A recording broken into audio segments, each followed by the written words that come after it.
Hello friends, মৌজ ফ্যামিলির আর একটা ব্লগে তোমাদেরকে স্বাগত জানাচ্ছি। কালকে কিন্তু আমরা সান্দাকফুতে পৌঁছে গেছিলাম, আর আজকে ঠিক তার পরের দিন 30শে মে ভোরবেলা আমরা কিন্তু সবাই এক জায়গায় হয়েছে। একটা গ্রুপ ফটো তো তুলতেই হবে। এরপরে কিন্তু আমরা রওনা দেব সান্দাকফু থেকে। আমরা অলরেডি ব্রেকফাস্ট করে নিয়েছি, আর আমাদের টিম রওনাও দেওয়া শুরু করে দিয়েছে। আজ আমরা গুরদুম হয়ে শ্রীখোলা পৌঁছাবো। দেখতেই পাচ্ছ আমাদের টোটাল টিম মুভ করা শুরু করে দিয়েছে। আজ আমাদের টোটাল ট্রেক করতে হবে 18 কিলোমিটার, এবং এই 18 কিলোমিটার পুরোটাই কিন্তু ডাউন, আর জঙ্গলের মধ্যে দিয়ে রাস্তাটা তোমাদের দেখাচ্ছি পুরোটাই।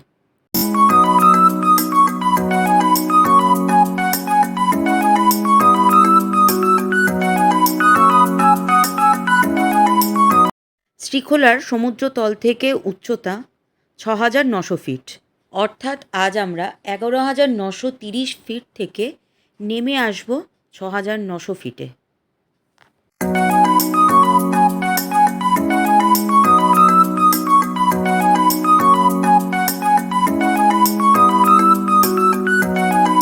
আগেই বলেছি আমাদের আজকের ট্রেকটা পুরোটাই জঙ্গলের মধ্যে দিয়ে, তাই জন্য আমরা কিন্তু জঙ্গলের অপরিসীম শোভা যেমন উপলব্ধি করেছি, ঠিক তেমনই অনেক নাম না জানা ফুল দেখতে দেখতে গেছি, তাদের সৌন্দর্যই মুগ্ধ হয়েছি।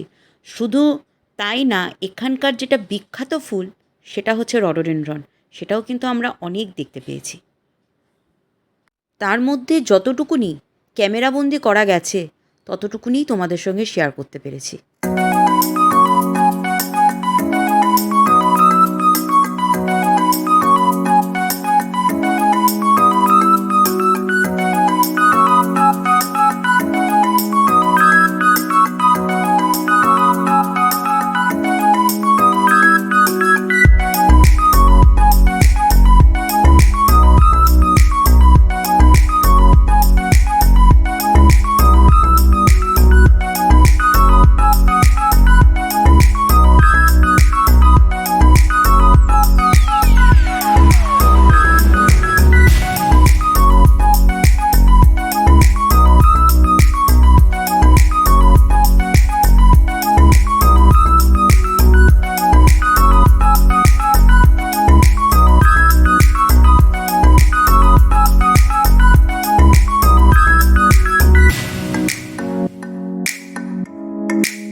মাঝে আমরা গুরদুমে এসে একটু রেস্ট নিই, তারপরে আবার আমাদের হাঁটা শুরু করি আমাদের গন্তব্যস্থল শ্রীখোলার উদ্দেশ্যে।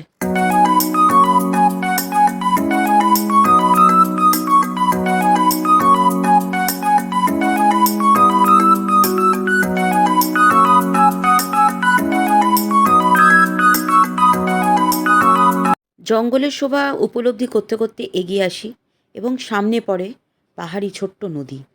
এই নদী টপকেই আবার আমরা এগিয়ে চলি আমাদের গন্তব্যস্থলের দিকে।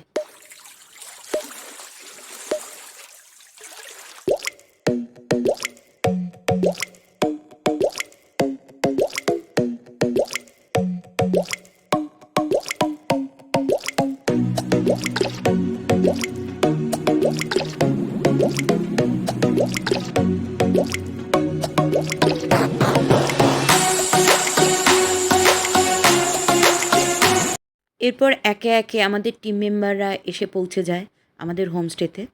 যদিও চারদিকে ভীষণ কুয়াশাচ্ছন্ন ছিল, তাও ভীষণ ভালো লাগছিল।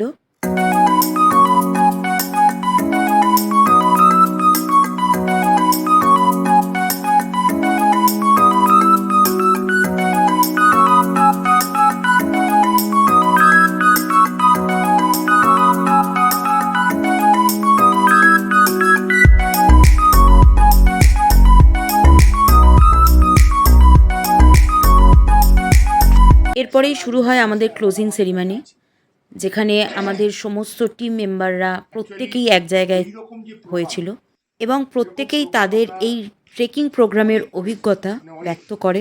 ভোটের ডিউটির জন্য আমাদের 3জন মেম্বার প্রদ্যুৎ ভট্টাচার্য, রমেশ ওরাও, রতন মণ্ডল বাড়ি ফেরত চলে যায় এবং সেখান থেকে মেসেজের মাধ্যমে আমাদের জন্য একটি বিশেষ বার্তা পাঠায়। ট্রেক লিডার এবং ক্লাব সেক্রেটারির পক্ষ থেকে অসংখ্য ধন্যবাদ। এই ট্রেককে সর্বাঙ্গীনভাবে সফল করার জন্যে আমরা ভাবতে পারিনি যে ট্রেক মেম্বাররা এত ভালো পারফরমেন্স করবে। আমাদের প্রত্যাশার অনেক আগেই তারা পৌঁছে গেছে সব জায়গায়। আমাদের দেখা এটা সেরা team.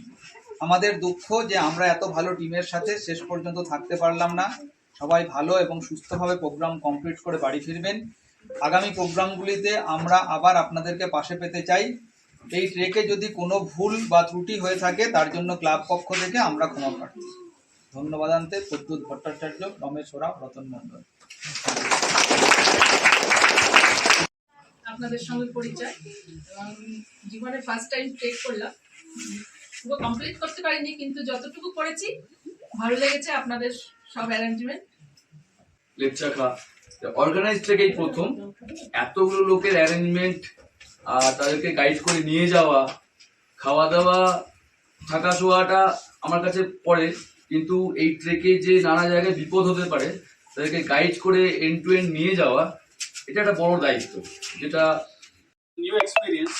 So this is the first time I'm doing trek in my life, and I had a very good time. I think we have almost stayed 5 days in a different location. It's a very big. You have done a very good job in organizing this one. ওদের ব্যাপার, ওরা disorganised, কিন্তু আপনাদের সেটা করার কিছু ছিল না। আপনারা আরো ওদেরকে মানে বলতে হবে ব্যাপারটা। আর বাকিটা ভীষণ ভীষণ ভীষণ সুন্দর, কিছু বলার নেই। It is very beautiful. আর আপনাদের যে অর্গানাইজেশনটা, এইভাবে যে আপনারা এতগুলো লোককে নিয়ে চলছেন, ইটস রিয়েলি মানে praiseworthy. Thank you ma'am. Trekker বলে ব্যাপারটা নয়, আমি মোটামুটি নেচার লাভার। আমি একটু প্রকৃতি নিজের মতো উপভোগ করতে ভালোবাসি, তার সাথে ট্রেকিং। তা আমি খুব প্রাউড ফিল করছি একটা ব্যাপারে, যে আমার ছেলে পুরো 45 কিলোমিটার হেঁটেছে। এক্সপিরিয়েন্সটা যেটা হলো, অ্যাডভেঞ্চার মানে সবাই ভালোবাসে, আর আমাদের এই অ্যাডভেঞ্চারটা বলতে গেলে পুরোপুরি অন্যরকম। এর আগে অনেক ঘুরতে গেছি, এই বাবার এই বিভিন্ন এলটিসি থ্রুতে ঘুরতে গেছি, কিন্তু এরকম অর্গানাইজ একটা ট্রেকে যেখানে বাবা টাবা নেই, কেউ মানে বাবা মা নেই, ফ্রিডম, শান্তি, একদম চলো যা ইচ্ছা করো। এবং পাহাড় যে মানুষের কাছে টানে, এটা আমি এখানে এসে বুঝতে পারলাম। এবং পাহাড়ে যারা ওঠে তাদের মন যে কত বড় করতে হয়, তবে একটা টিম নিয়ে যাওয়া যায়। আমরা যখন হোটেল থেকে বেরোলাম তখন প্রত্যেক একটা কথা বলছিল, 100% 75% তোমাদের, বাকি 20% বাকি দেয়। আমি 18 কিলোমিটার হাঁটলাম। সো লাস্ট অবধি আমার পা সাথ দিচ্ছিল না, বাট যে এক্সপিরিয়েন্সটা ছিল সেটা worth it, completely worth it. So ভালো গেল একটা, আর থ্যাংক ইউ এই ভালো আমি মানে আমি আমার হাজবেন্ডের মুখে গল্প শুনেছিলাম যে এরকম এরকম হয়, আমাকে অনেকবার বলেছিল যে একবার ট্রাই করো আমার সাথে যাওয়ার। যাই হোক, কদিন ঘুরলাম ভালোই। খাওয়া দাওয়া আমি তো ভয়তে ভয়তে খাচ্ছিলাম, যা খেয়েছি সবই ভালো খেয়েছি, কিন্তু অসুবিধা হয়নি। কিন্তু হ্যাঁ, অনেক মজা লাগলো। আমরা সবাই রাজা, আমাদের এই রাজা রাজত্বে, মিললে মোদের রাজা শোনে, মিলবো কি সত্যি, আমরা সবাই রাজা। এরপর ছোট করে একটা সাংস্কৃতিক অনুষ্ঠান হয়, যেখানে ছোট বড় নির্বিশেষে সবাই মিলে নাচে গানে মেতে ওঠে। আর এর মধ্যে একটা কথাই বলি, আবার তোমাদের কাছে ক্ষমা চেয়ে নিচ্ছি, কোনো গান আমি তোমাদের সঙ্গে শেয়ার করতে পারলাম না কপিরাইটের জন্য। তাই জন্য তোমাদেরকে নাচ দেখালাম, গান গাওয়া হচ্ছে সেটাও শোনালাম, কিন্তু কী গান গাওয়া হচ্ছে সেটা হয়তো তোমাদের কাছে পৌঁছে দিতে পারলাম না, তার জন্য সত্যিই দুঃখিত। এরপরেই আমাদের ডিনার কমপ্লিট হয়ে যায়, আর আমার ভিডিওটাও আজকের মতো এখানেই শেষ করছি। পরের পার্টটা নিয়ে বা পরের ভিডিও নিয়ে খুব শিগগিরই তোমাদের কাছে আসছি। তোমরা এভাবেই আমার পাশে থেকো।